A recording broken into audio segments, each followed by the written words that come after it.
আমি আমাৰ heartfulness master ক্লাছৰ তৃতীয় আৰু অন্তিম ছেছনত আপোনালোক সকলোকে পাই অতিশয় আনন্দিত হৈছোঁ। আহক সময় নষ্ট নকৰি আমাৰ ধ্যানৰ অভিজ্ঞতা গভীৰ কৰিবলৈ পোনে পোনে কমলেশ পেটেলৰ ওচৰলৈ যাওঁ। প্ৰিয় বন্ধুসকল, পুনৰ আপোনালোকক স্বাগতম জনাইছোঁ। আমি হাৰ্টফুলনেছ মাষ্টাৰ ক্লাছৰ তৃতীয় দিনত উপস্থিত হৈছোঁ। মই আপোনালোকৰ আগত মোৰ জীৱনৰ হাৰ্টফুলনেছ ধ্যানৰ আৰম্ভণি কালৰ এক ব্যক্তিগত অভিজ্ঞতা জনাব বিচাৰিছোঁ।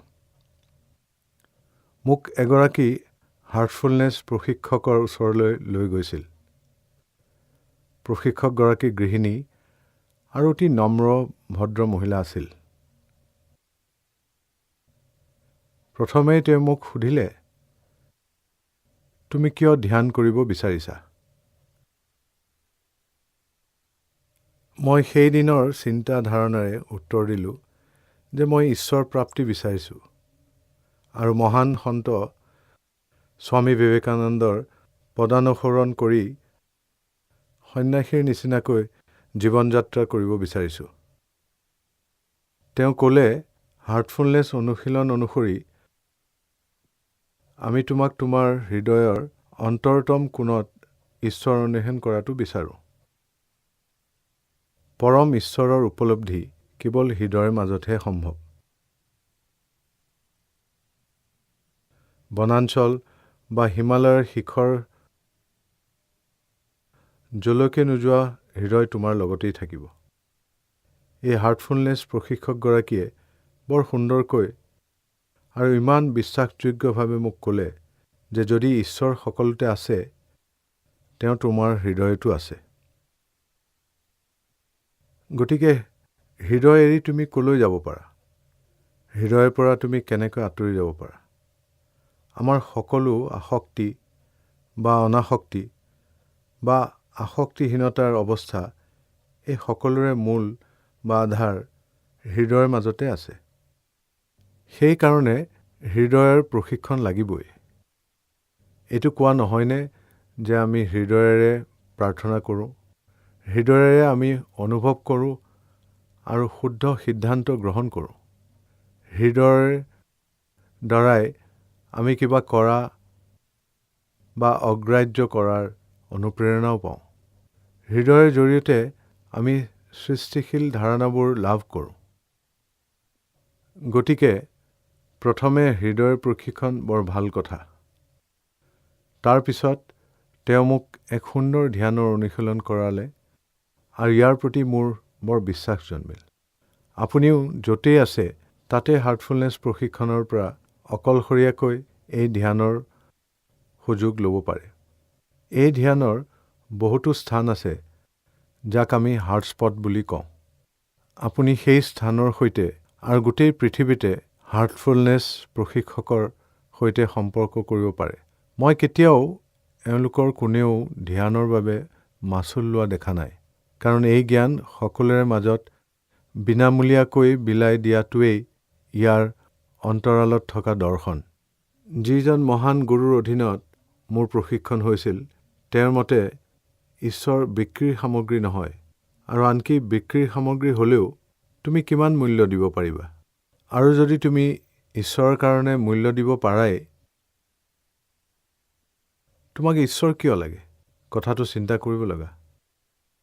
যেতিয়া আমি হৃদয়ৰ ধাৰণালৈ আহোঁ আৰু ঈশ্বৰ উপলব্ধিৰ মাজেদি আন্তৰিক তৃষ্ণা আৰু আকুলতা পূৰ্ণ কৰিব বিচাৰোঁ, আমাৰ হৃদয় উৎস অৰ্থাৎ পৰম উৎসৰ সৈতে সংযোগ কৰাটো প্ৰথম আৱশ্যকীয় কথা। আমাৰ হৃদয়ত ভেকুৱাম বা শূন্য অৱস্থা সৃষ্টি কৰিলে এই সংযোগ সহজেই সম্ভৱ। মাত্ৰ ভাবক, এক আধ্যাত্মিক বা আৱেগিক শূন্যতা। এক প্ৰাৰ্থনাৰ দ্বাৰা এই শূন্যতা সহজেই সৃষ্টি কৰিব পাৰি। কিন্তু প্ৰাৰ্থনাটো বৰ উচ্চ মানৰ হ'ব লাগিব। মোক এইটো লাগে, সেইটো লাগে, মই এইজনৰ সংগ বিচাৰোঁ, এনে সংগৰ পৰা আঁতৰিব বিচাৰোঁ আদি এই ভৌতিক জীৱনত আমি হেৰুৱা এইবোৰ বস্তুক লৈ প্ৰাৰ্থনা কৰাটোত আমি অভ্যস্ত। কিন্তু আপুনি যেতিয়া মনস্থ কৰিছে যে মই অন্তিম সত্যৰ উপলব্ধি কৰিব বিচাৰিছোঁ, তেতিয়া আমি ভৌতিক বস্তুবোৰ ভিক্ষা কৰিমনে? আমি এই মৌলিক প্ৰশ্নটো নিজকে কৰিব লাগিব। একো নিবিচাৰাকৈ প্ৰাৰ্থনাৰ মাজেদি হৃদয় উৎসৰ সৈতে কেনেকৈ সংযোগ কৰিব পাৰি? যেতিয়া আমাৰ লক্ষ্য ইমান উচ্চ আৰু মহান, পৰম সত্যৰ উপলব্ধি,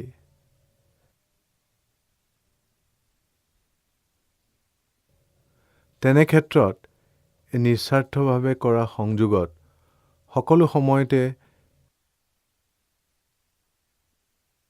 এই ভাৱ ব্ৰতি থাকিব লাগিব যে হে প্ৰভু, তুমিয়ে মোৰ জীৱনৰ প্ৰকৃত লক্ষ্য।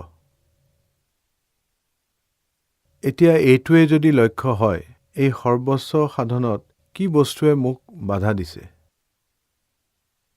আমি এই বিষয়ে ভাবিব লাগিব। অন্তৰীক্ষণ আৰু পৰ্যালোচনা কৰিব লাগিব যে উচ্চতম অৱস্থা অৰ্জন কৰাত কি প্ৰতিবন্ধক আছে আৰু কিয়।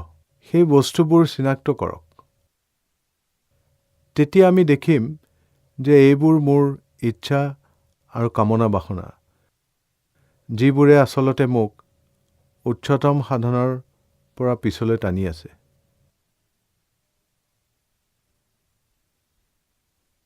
যেতিয়া আমি উচ্চতম সাধনত আমাৰ দুৰ্বলতা উপলব্ধি কৰোঁ, তেতিয়া আমাৰ এই অনুভৱ আহে যে প্ৰভু, ইচ্ছা আৰু আসক্তিবোৰ মোৰ মাজত আছে।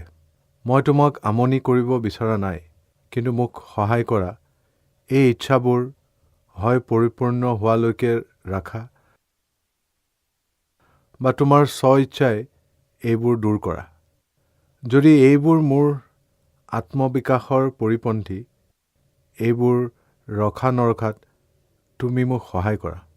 আমাৰ মাজত থকা ঈশ্বৰৰ সৈতে এই আন্তৰিক ভাৱালাপৰ যোগেদি আমি উচ্চতৰ সত্তাক আহ্বান কৰিবলৈ সমৰ্থ হওঁ আৰু সেইটোৰ সৈতে সম্পৰ্ক স্থাপন কৰোঁ। এই প্ৰাৰ্থনাত আমি বহুতো শব্দ ব্যৱহাৰ কৰা আৱশ্যক নাই, কাৰণ কোনে এই প্ৰাৰ্থনা ওপৰৰ পৰা পাইছে বা এই ভাৱ মনেৰে সৃষ্টি কৰিছে, সেইটো বিশেষ গুৰুত্বপূৰ্ণ নহয়। ই হৃদয় স্পৰ্শ কৰিছেনে? আমাৰ হৃদয়ত ই প্ৰয়োগ হয়নে? ইয়াত হৃদয়ৰ আবেদন আছেনে? যেতিয়া এই চমৎকাৰী শব্দই উচ্চতৰ সাধনাত অনুপ্ৰেৰণা দিয়ে, এই শব্দবোৰ তেওঁলোকৰ মাজলৈ কেনেকৈ আহে? হৃদয়তেই প্ৰথমতে এই ভাৱ অনুভূত হয়। তেওঁৰ মহানতাৰ অনুভৱ আৰু মোক নিম্ন অৱস্থাৰ পৰা অগ্ৰগতি দি অন্তিম সত্যৰ উপলব্ধি পোৱাত কেৱল তেওঁৰ সহায়ৰ আৱশ্যক। এই সম্যক ভাৱৰ জ্ঞান থকাটোৱেই প্ৰাৰ্থনাৰ সাৰ ভাৱ। যেতিয়া ভাৱৰ মাধ্যমেদি প্ৰাৰ্থনাটো নিগৰিত হৈছিল, মহান পুৰুষসকলে এই অনুভৱ শব্দৰ আকাৰত প্ৰকাশ কৰিছিল। যেতিয়া আমি এই শব্দেৰে কওঁ, প্ৰভু, তুমিয়েই মানৱ জীৱনৰ প্ৰকৃত লক্ষ্য, ই অন্তৰত এক অনুভূতি সৃষ্টি কৰিব পাৰিব লাগিব। আমি এতিয়াও ইচ্ছাৰ দাস। এই কথাটোৱে প্ৰকাশ কৰিছে যে হয়, মই মোৰ ইচ্ছাৰ দাসত্বত আছোঁ আৰু সেইবোৰে মোৰ উত্তৰণত বাধা দিছে। লগতে আমি মহান শক্তিৰ আহ্বান কৰিছোঁ যে তুমিয়ে আমাক সেই স্তৰলৈ উন্নীত কৰাৰ কাৰণে একমাত্ৰ ঈশ্বৰ আৰু শক্তি। এই প্ৰাৰ্থনাত আমি এই সত্যটি স্বীকাৰ কৰিছোঁ যে আমি নিজেই প্ৰগতিৰ প্ৰতিবন্ধক হৈ পৰা ইচ্ছাৰ দাস আৰু আমাক সেই অৱস্থালৈ কেৱল তুমিয়ে লৈ যাব পাৰা। প্ৰাৰ্থনাটোত আমি, আমাৰ আৰু আমাক বুলি কোৱা হৈছে। এই শব্দকেইটাক আমাৰ হৃদয়ত বিশেষভাৱে গুৰুত্ব দিব লাগিব। প্ৰাৰ্থনাটোত মই বুলি নিৰ্দিষ্ট কৰা নাই। আমি বুলি ক'লে মই তাত সন্নিৱিষ্ট। ইয়াত মোৰ নিজৰ ধাৰণা নাথাকি সমূহৰ ধাৰণা থাকিব লাগিব অৱশ্যে আমি প্ৰাৰ্থনাটো কৰিলে স্বাভাৱিকতেই মই ইয়াত সন্নিৱিষ্ট হৈ মই মোৰ ইচ্ছাবোৰে প্ৰগতিত বাধা দিয়া কথাটোকে স্বীকাৰ কৰিছোঁ। আনকি কোনোৱে উচ্চতম স্থিতি লাভ কৰিও প্ৰাৰ্থনা কৰিলে ই কেতিয়াও ব্যক্তিগত প্ৰাৰ্থনা নহয়, ই সকলোৰে কাৰণে কৰা হ'ব। আমি আমাৰ বাহিৰত প্ৰাৰ্থনা কৰিব বিচাৰোঁ। আমি আমাৰ জীৱনকালত এইটো দেখিছোঁ যে জীৱনৰ জন্ম হয় আৰু মৃত্যুৱে জীৱন কাঢ়ি লৈ যায়। শিশুটিৰ জন্ম মুহূৰ্তৰ পৰা মৃত্যু মুহূৰ্ত পৰ্যন্ত জীৱন শক্তিয়ে মানুহৰ মাজত চালিকা শক্তি হিচাপে কাৰ্য কৰি থাকে। আমি যেতিয়ালৈকে এক অলৌকিক শক্তিয়ে আমাক জীৱন দিছে আৰু সেই শক্তি আমাৰ মাজতে আছে বুলি অনুভৱ কৰিম, তেতিয়ালৈকে ইয়াক আমি জীৱনী শক্তি, আত্মা বা ঈশ্বৰ যি বুলিয়ে ব্যক্ত নকৰোঁ, একো কথা নাই। মোক জীৱন দিয়া আত্মা বা জীৱন শক্তি কেতিয়াও মোৰ বাহিৰত নাই। যদি মই মোৰ বাহিৰৰ কাৰোবাৰ প্ৰতি এই জীৱনৰ কাৰণে ধন্য হওঁ, তেনেহ'লে মোৰ মাজৰ এই সত্তাই কেনে অনুভৱ কৰিব? মাতৃয়ে আপোনাৰ কাৰণে আহাৰ প্ৰস্তুত কৰাৰ পিছতো যদি বাহিৰৰ আন কাৰোবাক এই আহাৰৰ বাবে প্ৰশংসা কৰা হয় আৰু তেওঁৰ প্ৰতি ধন্য হ'লে মাতৃয়ে হয়তো হাঁহিব যে এই অবোধ ল'ৰাটোৱে অলপো অনুভৱ নকৰিলে যে মই তাৰ কাৰণে আহাৰ তৈয়াৰ কৰিছোঁ।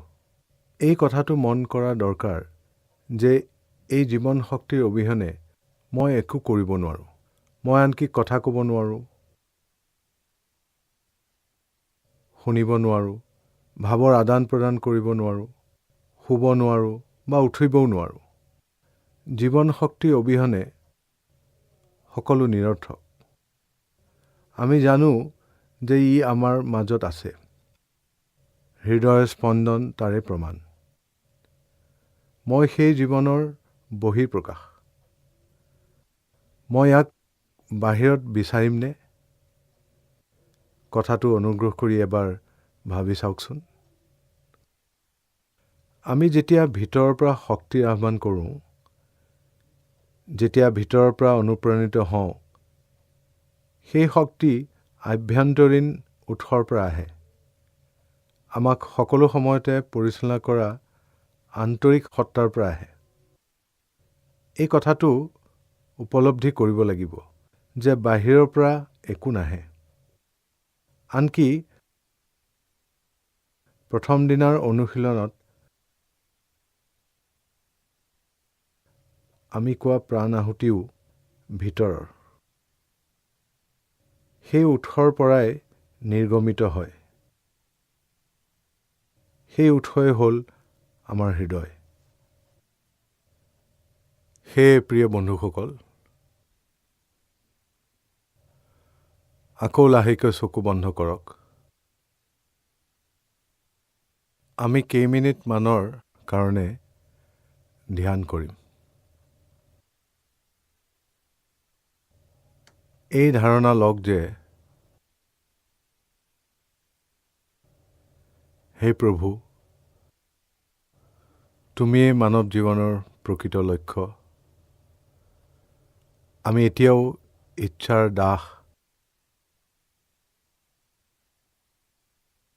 যিবোৰে আমাৰ প্ৰগতিত বাধা দিছে। তুমিয়েই একমাত্ৰ ঈশ্বৰ আৰু শক্তি, যিজনে আমাক সেই স্তৰলৈ লৈ যাব পাৰিব।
এতিয়া লাহেকৈ হৃদয়ত এই ধাৰণা লওক যে দিব্য জ্যোতিৰ উৎস মোৰ হৃদয়ত বিৰাজমান। ধ্যান আৰম্ভ কৰক।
ধ্যান সমাপ্ত কৰক।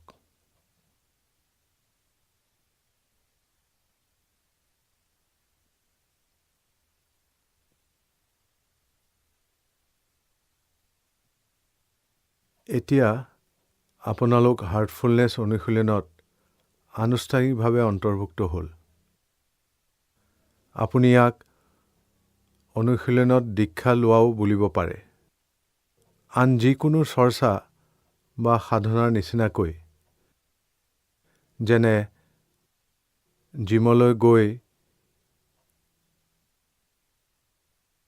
শৰীৰ চৰ্চা কৰি শক্তিৰ অৰ্জা, ঠিক সেইদৰে আধ্যাত্মিক অনুশীলনতো নিয়মীয়া অভ্যাসৰ অতি প্ৰয়োজন। পুৱা কেইমিনিটমানৰ কাৰণে ধ্যান কৰাৰ চেষ্টা কৰক, যিটো আমি প্ৰথম দিনা কৰিছিলোঁ। ধ্যান শেষ হোৱাৰ পিছতে উঠি নাযাব। আপোনাৰ চকু জুৰি মৃদুকৈ তলমুৱা কৰি নিজৰ আন্তৰিক অৱস্থা অনুভৱ কৰি বুজিবলৈ চেষ্টা কৰক। সময় থাকিলে ইয়াৰ এটা টোকা ৰাখক আৰু এই অৱস্থা দিনটোত যিমান সম্ভৱ ধৰি ৰাখিবলৈ চেষ্টা কৰক। এই আন্তৰিক অৱস্থাটো আৰু অধিক পৰিশোধন কৰিব পাৰিলে ভাল। সন্ধিয়াকালত আপুনি ঘৰলৈ ঘূৰি অহাৰ লগে লগে সতেজ হৈ কিবা দৰকাৰী কাম থাকিলে কৰক, আৰু তাৰ পিছত পোনে আমি যোৱাকালি আলোচনা কৰা সজীৱকৰণ প্ৰক্ৰিয়াটো কৰক। তৃতীয় অনুশীলনটো হৈছে আমি এতিয়া কোৱাৰ প্ৰাৰ্থনা। প্ৰাৰ্থনাটো নিজৰ মাজত সংযোগ স্থাপনৰ কাৰণে আৱশ্যক, আৰু ইয়াক শোৱাৰ সময়ত কৰিব লাগে। আমি সুখী অনুভৱ কৰিলে বা বিষাদগ্ৰস্ত হ'লে আৰু পুৱা শুই উঠিলে সাধাৰণতে প্ৰাৰ্থনা কৰোঁ। প্ৰাৰ্থনা কৰাৰ আটাইতকৈ উত্তম সময় হৈছে পুৱা শুই উঠাৰ লগে লগে আৰু ৰাতি শুবলৈ যোৱাৰ আগতে। প্ৰাৰ্থনা মন্ত্ৰৰ নিচিনাকৈ কৰিব নালাগে, কিন্তু এটা শব্দৰ পৰা আনটোলৈ গতি কৰোঁতে প্ৰত্যেকটোৰে অৰ্থ হৃদয়ংগম কৰি প্ৰাৰ্থনা কৰাটো অতি উত্তম। এনে কৰিলে আপুনি লক্ষ্য কৰিব কেনেকৈ ই হৃদয় প্ৰভাৱিত কৰিছে আৰু উচ্চতৰ অস্তিত্ব বা প্ৰাণাহুতিৰ অনুভৱ জগাই তুলিছে। ই অভিজ্ঞতাৰ বিষয়। আপোনালোকেও পৰীক্ষা কৰি চাব পাৰে, এই প্ৰাণাহুতি মই অফিচতে অনুভৱ কৰিব পাৰিমনে? আপুনি অনুভৱ কৰিব, মাত্ৰ কৰি চাওক। এই প্ৰাৰ্থনাটো কৰক, নিজকে হৃদয়ৰ সৈতে সংযোগ কৰক, আৰু প্ৰাণাহুতি আপুনি য'তে আছে আপোনালৈ প্ৰবাহিত হ'ব। যেতিয়া আপুনি বিচাৰে ই উপলব্ধ হ'ব। ই এক আনন্দময় আৰু উৎসাহজনক যাত্ৰা। মই আন সকলোতকৈ এই আন্তৰিক যাত্ৰা অধিক ৰোমাঞ্চকৰ পাইছোঁ। মই ৩০-৩৫ বছৰমান ব্যৱসায়ত আছিলোঁ। মোৰ এক শৈশৱ, স্কুলীয়া জীৱন, কলেজীয়া জীৱন আৰু এক পৰিয়াল আছে। এইবোৰ একোৱেই বাদ দিব নালাগে। মই এইটো বাদ দি কৰিম, সেইটো বাদ দি কৰিম আদি কথাবোৰ আৱশ্যক নহয়। ইয়াত আমি গৃহস্থ আৰু আধ্যাত্মিক জীৱনৰ মাজত সম্পূৰ্ণ ভাৰসাম্যতা পাওঁ। ভৌতিক আৰু আধ্যাত্মিক জীৱনৰ মাজত সংহতি স্থাপিত হ'লে এক আনন্দময় জীৱন হ'ব। ধ্যানৰ মাজেদি জীৱন প্ৰকৃততে অতি উপভোগ্য হয়, অতি সংবেদনশীল হয়। আপুনি শুনি ভাল পোৱা সংগীত এটা ধ্যান কৰাৰ পিছত শুনি চাবচোন আপোনাৰ কিমান ভাল লাগিছে। ধ্যান কৰিলে আপোনাৰ বন্ধুবৰ্গৰ লগত একেলগ হোৱাৰ সময়ত আৰু বিদায়ৰ মুহূৰ্তত এক সুকীয়া অৰ্থ বিচাৰি পাব। ব্যৱসায় কৰাজনৰ কাৰণে ধ্যানে বেলেগ ধৰণে সহায় কৰে। কি কৰা উচিত, কি কৰা অনুচিত, এই সকলো নিৰ্দেশনা পোৱাত ধ্যানে সহায় কৰে।